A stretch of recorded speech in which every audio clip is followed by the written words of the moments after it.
quien nos da asesoría legal. Muy buenos días, abogado. Hola, Gaby, buenos días. ¿Cómo están? Gracias, muy bien. Buenos días. Nos da mucho gusto tenerte porque la semana pasada platicábamos que íbamos a ahondar en este tema del concubinato. El concubinato. Sí, deriva de que estábamos charlando sobre los derechos de la mujer. Entonces, salió como consecuencia de los derechos, ¿qué derechos tiene la concubina? Y efectivamente, ¿no? Ahora voy a tratar el tema del concubinato desde un aspecto más de la mujer, que es lo que veníamos tratando, qué derechos genera el mismo.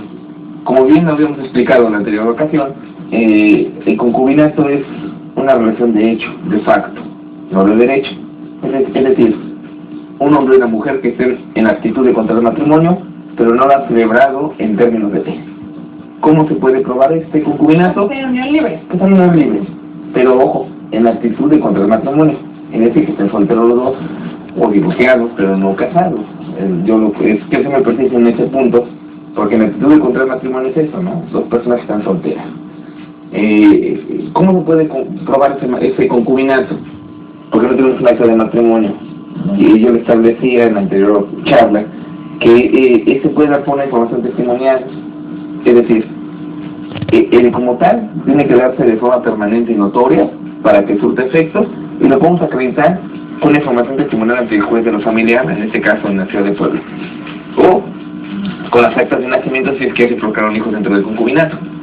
La prueba idónea sería, para acreditar el concubinato, pues que haya hijos. Es decir, ya está dando el matrimonio de facto, pero no de derecho, no hay un contrato firmado. Entonces hay hijos, o en su defecto hemos vivido notorio y permanentemente más de 2 años, el concubinato, más de 2 años, el concubinato nace en la vida jurídica y empieza a crear derechos y obligaciones. Entonces, esos puntos ya importantes para que nuestras televidentes, sobre todo las mujeres, estén enteradas. Hay 2 puntos naturales para que nazca en la vida jurídica nuestro concubinato. Una vez que nace en la vida jurídica, bueno, ¿qué derechos tenemos? ¿Qué derechos tenemos? En cuanto a los alimentos como tal, es los mismos que un cónyuge, que una cónyuge. ¿A qué me refiero? A que en lo que está el concubinato se da de facto, ya se está dando el concubinato como tal. Bueno, pues podemos reclamar alimentos, y no nomás para la concubina, sino para los menores hijos. Eso es obvio, pero bueno, dentro del mismo concubinato. Si el concubinato termina, ¿cómo puede terminar? Por muerte de uno de los concubinos, como el matrimonio. O cuando se deja de dar de facto, es decir, ya la relación como tal no se da. Entonces ahí el concubinato termina por su propia naturaleza. No obstante que termine, no quiere decir que las mujeres no tengan derecho exactamente a alimentos, porque siguen las mismas reglas de las cónyuges cuando hablamos de un matrimonio, es decir, cuando hablamos de un divorcio. Yo tocaba el de los derechos de la mujer, que no obstante que se da el divorcio, hay una prerrogativa para la mujer, iguales para la concubina o la ex concubina en este caso, que si no tiene bienes propios o profesión o modo de subsistir, tienen derecho a reclamarle alimentos al concubino. Pero es más difícil porque no hay un papel que la respalde, que diga, Exactamente, pero para eso, si nosotros previamente, por eso comentaba, que de forma idónea de acreditar el concubinato, si no hay hijos, o sea, hijos es la idónea, porque si no los hubiera, con la información al respecto, que es un término que maneja la ley, información testimonial, donde yo pueda acreditar... justificado previamente. Sí, o sea, y ir ante un juez, en este caso en la ciudad de Puebla de los familiares, un juez de lo civil, en otros municipios o distritos judiciales, y yo acredito mediante testigos y documentales que yo estoy en concubinato con X persona. Ese sería como tu título fundatorio para reclamar en un momento de tus alimentos como es concubina. El concubinato se puede terminar por muerte de uno de los cónyuges, de los concubinos, o porque ya no se dé la vida en común. Y acá viene algo muy importante. ¿Qué ha pasado más de 2 años? ¿Qué ha pasado 2 más años? O menos de 2 años, pero procreaste hijos. El que puede lo más, puede lo menos. Si tú tienes 1 año viviendo en concubinato y procreas hijos, automáticamente ya el concubinato nace. Si no has procreado hijos, bueno, tienes que esperar que pasen 2 años, que sea notorio y permanente. Permanente es que sea continuo. No que lo sean cada año, no cada medio año. Exactamente. Y notorio es que, bueno, nazca en la vida de toda la gente, que la vea, que todos los vecinos, amigos lo perciban, ¿no? Que viven como marido y mujer. Importante, otro punto importante para las concubinas o exconcubinas. ¿Qué pasa si el concubino fallece, no? Bueno, pues también trascendente que la concubina, en este caso la concubina, tiene derecho a heredar, ya sea por disposición de ley o porque hay un testamento. Por disposición de ley es cuando no hay testamento.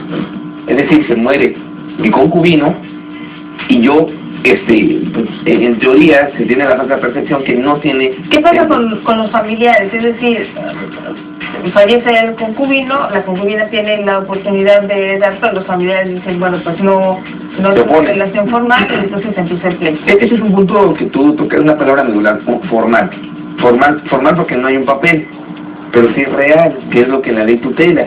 Entonces, no hay un papel, pero sí, ella tiene el derecho de pedir ese haber hereditario que pueda haber, o sea, que puede existir a favor de ella también, en proporción obviamente. Pero ese es un punto medular. Otro punto, bueno, trascendental, de los alimentos, que hablaba yo de los concubinos. Es importante que cuando este derecho nazca, tienen un año para poderlo reclamar. Es decir, a partir de que termine el concubinato, yo tengo un año para poder reclamar mis alimentos. Si siempre ese año, prescribe el derecho, siempre y cuando no haya contraído otro concubinato, un matrimonio y otras circunstancias que o el novio dejan sin efecto ese derecho que yo tengo que reclamar, pero tenemos un año. Y lo que acaba de tocar, en cuanto a la sucesión, ya sea por disposición de ley de que tengo derecho, también como concubina, tengo ese derecho a heredar a mi concubino, que es algo bien importante, ¿no? O sea, no nomás el que sea esposa, o en este caso familiares consanguíneos, sino el hecho que esa concubina me da el derecho de poder heredar de mi concubina. Abogado, aquí tenemos una pregunta del público, gracias por marcar, es anónima y dice, si un hombre está casado, ¿puede tener también una concubina fuera del matrimonio? ¿Esto es legal? No es legal. En primer término establecía que tienen que estar en la actitud de contraer matrimonio para hacer el concubinato. ¿Cuál es la actitud de estar soltero? En este caso el hombre está casado, pero está cometiendo adulterio, y no nace en la vida jurídica el concubinato. Si está casado y vive con otra persona fuera del matrimonio, y si se diera a dar la procreación de un hijo, bueno, pues ya tendría derecho, la concubina por el menor, que es otra figura, no será concubinato. Hay un adulterio por parte de que está casado, en este caso del varón, y la mujer lo que puede tener derecho es que se procrea un hijo, ¿no? Ahí sí ya, pero por el hijo, sí, no por la mujer, no por ella no tiene ya, así como está. No por ella y tampoco la figura, o sea, del concubinato. No nace en la vida, no se sabe. Otro punto trascendental que creo que es importante que su auditorio lo sepan, es que una vez que vamos a pensar que el concubino, el varón fallece, se puede dar el caso en que la concubina quede encinta, quede embarazada. Entonces ahí viene un problema de filiación, ¿no? O sea, de filiación en cuanto de quién puede ser el padre de mi menor. Y no obstante eso, sino también a qué derechos puedo tener para mi menor. Entonces, una vez que el concubino fallece, la mujer que quedó encinta, es decir, la concubina encinta, es decir, embarazada, tiene 40 días para poderlo hacer saber al juez. Es un término también que deben de contemplar las mujeres concubinas, porque en los 40 días el juez va a tener conocimiento que el decuyo, es decir, el difunto, procreó un hijo. Obviamente va a haber prueba pericial que acredite esto, pero esos 40 días son importantísimos. O sea, pues no dejar pasar estos términos, ¿no? Ojo, 1 o 1 año a partir de que tenga el concubinato para poder declarar mis alimentos, ya sea, bueno, sobre todo a título como concubina. 2, a partir de que fallece mi concubino, tengo 40 días para hacérselo saber si yo estoy encinta o embarazada. ¿Es un trámite tardado? O sea, si tengo 1 año para hacerlo, para reclamarlo, lo de los alimentos, ¿se tarda mucho? No, son de los juicios especiales que tiene nuestro Código Procesal Civil del Estado de Puebla. Y no, acá lo importante es no dejar pasar ese año, ¿no? O sea, manejar bien los tiempos, a modo de que tú puedas entrar en tu derecho de reclamar, y ya el juicio como tal, no es complicado, son de los juicios que tutelan como alimentos, son no solamente derechos sustantivos, sino garantías constitucionales o derechos fundamentales. Por lo tanto, las leyes secundarias deben ser muy precisas para poder hacer lo más ágil posible. Pero estos puntos son medulares a lo que tiene derecho las concubinas. Abogado, hemos estado hablando de algunos derechos, pero también es importante conocer las obligaciones para que las concubinas que nos estén viendo lo sepan. Alguna vez toqué y que bueno, a esa igualdad que hay entre el varón y la mujer ante la ley, establecí también que hay estas obligaciones, como tú exactamente lo dices. Igual para la concubina, hablaba de una muy en concreto. Antes de una reforma del 98, nuestro Código Civil establecía que la carga de alimentos era exclusiva y únicamente del hombre, del varón, de cónyuge, de concubino. A partir de esa reforma, efectivamente, ahora habla de la cónyuge, de la esposa, pero también habla de la concubina. Esos reglamentos o lineamientos se aplican también a la concubina.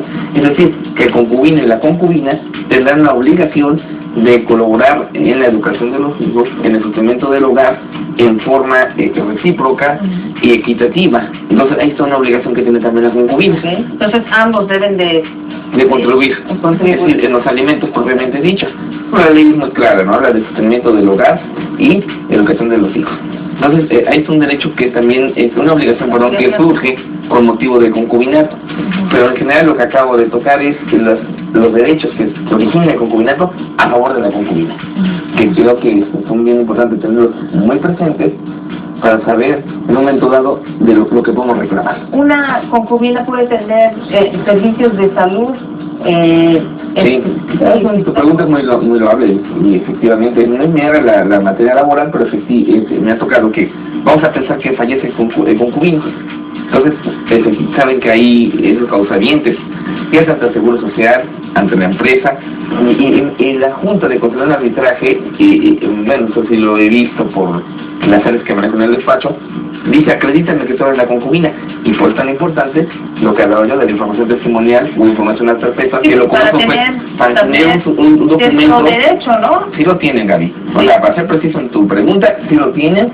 La forma de acreditarlo ya sea ante el NIMS, ya sea ante el mismo patrón, ante la Junta estamos en un litigio, porque menos, ¿quién es la beneficiaria? Porque hay beneficiaria de manutención, en este caso de las pensiones. Entonces, con esa información testimonial, acreditamos ante la autoridad que yo estaba o vivía en concubinato, o en este caso, pues ya cuando hablamos del difunto. Pero sí es muy importante, o sea, nacen derechos de seguridad social con motivo, o derechos laborales con motivo de concubinato. Y en la práctica me ha tocado ver que a través de esta figura que les acabo de decir de la información testimonial, es como si fuera tu acta de matrimonio, por ponerle un nombre, ¿no? Ahí es el que genera tu título fundatorio de tu acción, ya es acción civil, familiar, laboral, para acreditar que tú eres la concubina y por lo tanto tú tienes el derecho a la pensión que deja en este caso tu concubino. Y aunque no haya fallecido, puedo seguir con esos derechos como si fuera, digamos, esposa, ¿no? En el ejemplo en concreto, un trabajador tiene derecho a la seguridad social y quiere afiliar a su esposa, a sus hijos. En este caso no es la esposa, pero es la concubina. ¿Lo puede hacer? ¿Cómo lo puedo acreditar? De entrada figura un hijo con el acta de nacimiento del menor. Sí. Si no lo hay, con nuestra información al perpetuo, la información testimonial, eso se tramita de forma jurisdiccional. ¿A qué me refiero? Ante un juez de la familia. O sea, eso no es ante el Ministerio Público o ante un notario, porque ahí notarios también dan fe de hechos a través de testigos, sino a través de un juez de la familia, en el caso específico de acá de Puebla, de la Universidad de Puebla. En otros distritos judiciales son juez de los familiares de los civiles, o sea, es mixto, conocen las dos materias. Pero ese es el medio idóneo, ¿no? Yo lo acreditaría como consejo, obviamente los testigos, por ser una información testimonial, con los testigos perfectamente relacionados, a lo mejor con vecinos, los mismos parientes pueden acreditar, y con algunas documentales, ¿no? Hay muchos documentos donde se puede acreditar que hacemos bien en común a través de forma permanente y pública. Y con eso nos sirve para ir ejerciendo nuestros derechos, que tocaba acertadamente preguntar. Perfecto. Abogado Porfirio Ramírez Mendoza, nos ha quedado claro este tema que es de mucho interés porque esta relación pues es frecuente, se da y entonces hay que conocer los derechos y las obligaciones. Sí, bueno, me gustaría tocar la próxima charla, así que gracias por invitarme. El derecho a mejor de seguridad social y laborales en cuanto a la concubina, vamos a tocar un poco más a fondo para que siga enterado su público, sobre todo las mujeres, a lo que puedan reclamar. Perfecto, pues muchísimas gracias, abogado. Ya saben de qué vamos a hablar la próxima semana para que empiecen a preguntarnos y nosotros nos vemos la próxima semana. Bueno, adiós. Muy bien, vamos a la pausa, volvemos.